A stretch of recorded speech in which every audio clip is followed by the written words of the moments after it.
Operation Sindoor నేపథ్యంలో జమ్మూలో ఉద్రిక్త పరిస్థితి నెలకొంది. భారత్ మెరుపు దాడులతో బిక్కచచ్చిన పాకిస్తాన్ తన ఉనికిని చాటుకునేందుకు ప్రయత్నిస్తోంది. జమ్మూ లక్ష్యంగా దాడులకు తెగబడుతోంది. అయితే సర్వసన్నద్ధంగా ఉన్న భారత్ సైన్యం పాక్ దాడుల్ని తిప్పికొడుతోంది. సత్వారీ, సాంబా, ఆర్ఎస్పుర, ఆర్నియా సెక్టార్లలో పాక్ క్షిపణి దాడులకు పాల్పడింది.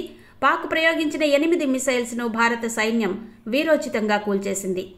అఖ్నూర్, కిష్ట్వార్, సాంబా సెక్టార్లో అధికారులు పూర్తిగా విద్యుత్ సరఫరా నిలిపివేశారు. జమ్మూ జిల్లా వ్యాప్తంగా సైరన్లు మోగిస్తున్నారు. ప్రజలంతా ఇళ్లలోనే ఉండాలని సైన్యం హెచ్చరికలు జారీ చేసింది. సరిహద్దు రాష్ట్రాల్లోని పలు నగరాల్లో బ్లాకౌట్ పాటించారు. జమ్మూతో సహా పఠాన్కోట్, ఉదంపూర్లలో ఈ దాడులు జరుగుతున్నట్టు సమాచారం.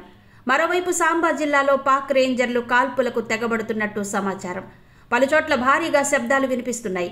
అఖ్నూర్ సెక్టార్ సహా పలు ప్రాంతాల్లో సైరన్లు మోగుతున్నాయి.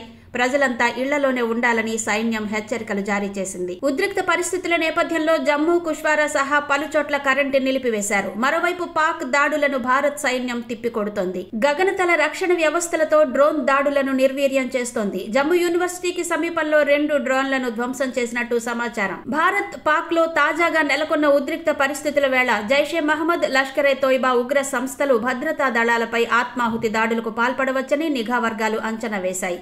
దీంతో జమ్మూ కశ్మీర్, పంజాబ్ రాష్ట్రాల్లో హై అలర్ట్ జారీ చేశారు. దీంతో ఆయా రాష్ట్రాల్లోని ఆలయాలు, నీటి ప్రాజెక్టుల్ని అప్రమత్తం చేశారు. పంజాబ్లోని గురుదాస్పూర్ జిల్లాలో రాత్రిపూట విద్యుత్ నిలిపివేయాలని కేంద్ర ప్రభుత్వంతో పాటు రాష్ట్ర ప్రభుత్వం ఆదేశాలు జారీ చేసింది. గురుదాస్పూర్ జిల్లా వ్యాప్తంగా రాత్రి 9 గంటల నుంచి మరుసటి రోజు ఉదయం 5 గంటల వరకు పూర్తిగా కరెంటు నిలిపివేయాలి. ఆసుపత్రులు, సెంట్రల్ జైళ్లకు వీటి నుంచి మినహాయింపు ఉంది. అయినప్పటికీ నిర్దేశించిన సమయాల్లో జైలు, ఆసుపత్రుల కిటికీలు మాత్రం ఖచ్చితంగా మూసి ఉంచాలి. అత్యవసర పరిస్థితులు ఎదుర్కోవడంలో భాగంగా ప్రభుత్వం ఈ చర్యలు తీసుకుంది. తదుపరి ఆదేశాలు వచ్చే వరకు ఇవి అమల్లో ఉంటాయని ప్రభుత్వ ప్రకటనలో పేర్కొంది.